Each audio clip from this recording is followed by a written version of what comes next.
Hey guys, today we are going to change the starter on this 2012 GMC Acadia. This will be the same as the Chevy Traverse. If this video is helpful, can you smash that thumbs up button and leave a comment down below for the algorithm? Really helps out a lot. First thing we need to do is unhook the battery. So we're on the rear passenger door.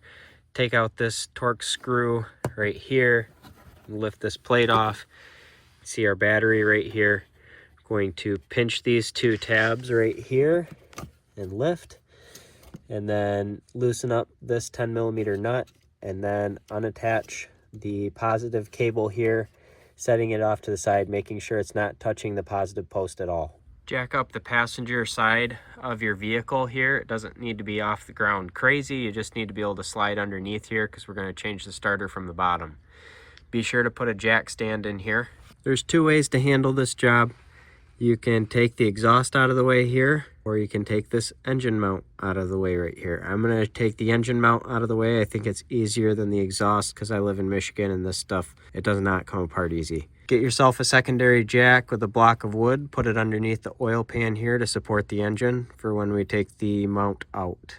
Now we're looking in the frame. You can see this 18mm nut right here. Take this nut off. Now we're on top. We need to take out the other 18mm bolt that's on top of the one that we just took out on the bottom. You can see here, I've got some really long extensions with an 18mm. You can just get it on there if you get it in just right. Got a 3/8 drive 18mm socket with a 3/8 drive extension up to a bunch of 1/2-inch extensions. Slip it in here. You can get it on there just like that. There are 4 15mm bolts holding this mount to the pan. There's one right here, there's one right there, there's one right here, and there's one we'll get from the top. I have 2 3-inch extensions and that 1-inch extension right there on the 15mm socket, and those are going into the 15mm bolt in there.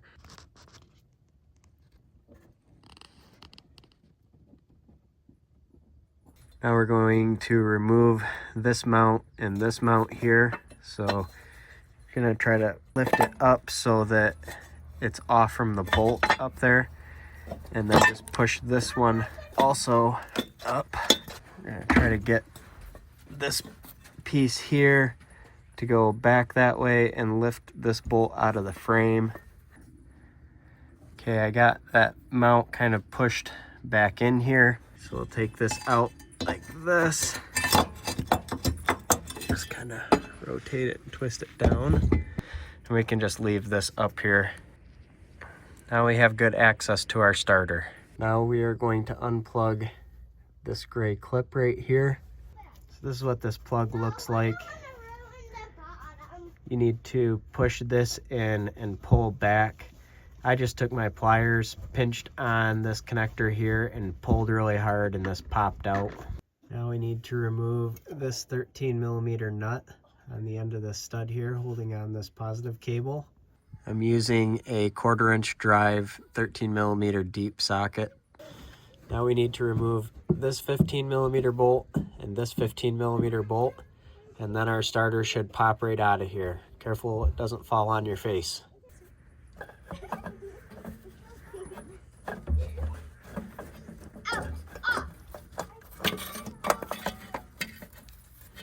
There we go, starter's out. Got a new starter here that I got online. I will have this link down below where you can get this online. At this point, it's pretty much just putting it back in and putting things back together the way you took it apart.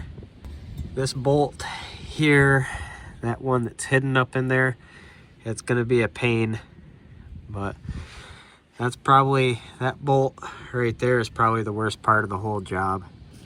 I hope you found this video helpful. If you did, smash that thumbs up button, leave a comment down below for the algorithm. Thank you for watching and have a good one.